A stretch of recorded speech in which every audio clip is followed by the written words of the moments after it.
पाहुणे असंख्य जरी पोसते मराठी, आपुल्याच घरात हाल सोसते मराठी. हे सुरेश भटांनी तेव्हा लिहून ठेवलेलं आहे. मला तुम्हाला पहिल्यांदा असं विचारावं वाटेल की तुम्हाला मराठी भाषेमध्येच प्राध्यापक व्हावं असं का वाटलं?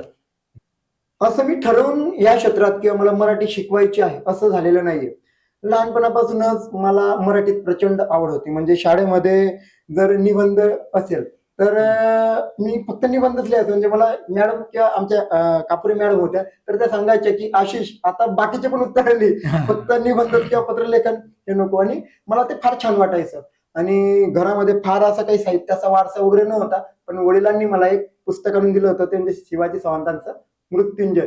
आणि त्यात ज्या पद्धतीने ते प्रतीक वापरले, अलंकार वापरले होते, भाषा सौंदर्य, त्याचा माझ्यावर कुठेतरी परिणाम झाला.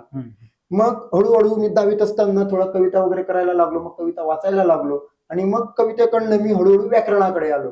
मग व्याकरणाचा अभ्यास करताना भाषा विज्ञान वगैरे भाषाशास्त्र याचा अभ्यास करत गेलो. साहित्य होतंच, कवी संमेलन होत होते. आणि गोष्ट अशी झाली की फक्त मराठीच नाही तर हिंदी साहित्यामध्ये पण मी बऱ्यापैकी काम केलं. हिंदी मधून माझ्या कविता फार जास्त आहेत, मराठी तर आहेत पण फार जास्त आहेत. आणि माझे जेवढे कवी संमेलन मराठीत झाले त्यापेक्षा माझे जेवढे कवी संमेलन किंवा माझे व्याख्यान मराठीत झाले, तर तेवढ्याच प्रमाणात माझे कार्यक्रम हिंदीतून पण होतात. आणि सौभाग्य असं की हे एका मराठी माणसाचं सौभाग्य आहे की मला हिंदी साहित्य अकादमी भारत लघु आणि सूक्ष्म उद्यम मंत्रालयाने सन्मानित केलं. हिंदी माझी हिंदी वगैरे कविता वगैरे बघून. तर हा जो प्रवास या ठरवून नाही झाला, हे आपोआप घडत गेलं. ती आईची सेवा होती, ती माझ्या पदरी आली. आणि मला काय वाटतं की आपण लहानपणापासून म्हणजे जेव्हापासून आपण बोलायला शिकलो तेव्हापासून आपण मराठी बोलतोच, पण आपल्यावरती हिंदी सिनेमे असतील, हिंदी गाणी असतील, हिंदी मालिका आपण पाहतो, त्यामुळं आपण लहानपणापासूनच हिंदी भाषा सुद्धा बोलतो. ते संस्कार आपल्यावर होत जातात. बरोबर.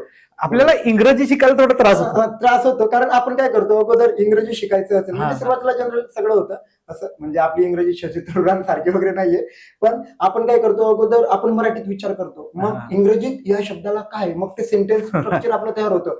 आणि मग ट्रान्सलेट मराठीतून करतो आणि मग ते आपण बोलतो. म्हणजे अगोदर ती प्रोसेस होते. तर त्यामुळे इंग्रजीचं होतं, पण ठीक आहे.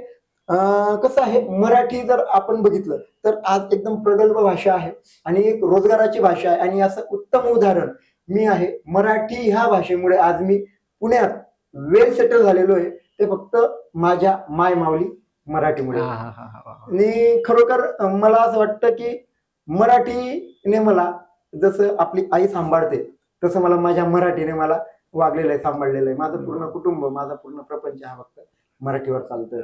अभिमन्यू आपल्याला माहिती असेल की पोटात असताना म्हणजे गर्भात असताना कृष्णांनी ते सगळं चक्रव्यूह सांगितलं. गर्भसंस्कार हा एक भाग आपल्याकडे.